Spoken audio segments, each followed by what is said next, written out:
Marami na sa ating mga kababayan ang nagnanais na bumalik sa Metro Manila matapos ang ilang araw na bakasyon sa mga probinsya. Nasa Batangas Port si Bien Manalo live. Bien? Audrey, tuloy-tuloy ang pagdating ng mga pasaherong galing probinsya dito sa Batangas Port na magbabalik Maynila ngayong araw. Ayon sa pamunuan ng Philippine Ports Authority o PPA, hindi malayong malagpasan ang inaasahang 5.2 milyon na bilang ng mga pasaherong magtatawid dagat hanggang January 5. Kasama ang kanyang asawa, maagang bumiyahe pabalik ng Maynila si Maricris Fajardo mula sa Calapan City, Oriental, Mindoro. Nagtatrabaho bilang kasambahay sa Parañaque si Maricris at umuwi ng Calapan noong December 29 para doon salubungin ang bagong taon kasama ang kanyang buong pamilya. Kwento ni Maricris, mas nahirapan daw siyang bumiyahe pabalik ng Maynila kesa sa pauwi ng probinsya. Okay naman yung 29 pag-uwi, yung pagbalik sobrang hirap. Pahirapan po. Kasi grabe yung pila sa tikitan po, pagkuha ng ticket.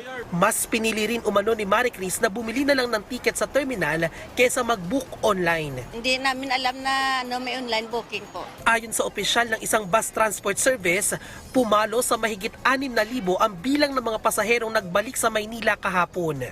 At inaasahang aabot pa ito sa halos 10,000 ngayong araw at madaragdagan pa sa mga susunod na araw. Tiniyak naman ng naturang bus transport service na nasa maayos na kondisyon ng mga driver at mga sasakyan para sa ligtas na biyahe. Una-una po yung mga bus namin ay kondisyon naman po lahat. So before po kami magbiyahe ay chine-check po ng mekaniko namin para po manatili para continue po yung trips araw-araw. Tama sa tulog po para pagbalik dito ay continue na po ang pick up dito sa passenger sa pier. Inaasahang hanggang sa Biyernes ay dadagsa pa rin dito sa Batangas Port ang mga pasaherong pabalik ng Maynila. Ayon sa pamunuan ng Philippine Ports Authority o PPA, hindi malayong mahigitan ang inaasahang bilang na 5.2 milyon ng mga pasaherong magtatawid dagat hanggang sa January 5. Samantala, patuloy na nakaantabay ang buong puwersa ng Philippine Coast Guard para matiyak ang seguridad sa mga pantalan. Ang utos sa amin ay yung visibility ng aming mga tauhan at maging mahigpit doon sa mga pinatutupad ng mga alituntunin pagdating sa security. Meron tayong mga katulong ng mga security personnel na tumitingin ng mga bawal na dinadala ng mga kababayan natin sa inspection ng mga security personnel na shipping, ganoon din ang Philippine Ports Authority.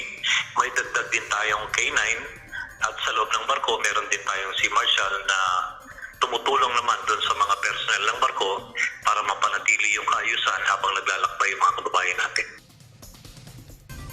Audrey, tuloy-tuloy din ang pagdating ng mga bus dito sa port. Iyan ay para maiwasan ang mahabang pila. No? Audrey, mahigpit pa rin ang paalala ng PPA sa mga biyahero na hanggat maaari ay mag-book na ng ticket online para maiwasan ang mahabang pila ng mga pasahero sa terminal at para sa mas mabilis na rin na transaksyon. At yan muna ang update dito sa Batangas Port. Balik sa iyo, Audrey. Maraming salamat, Bien Manalo.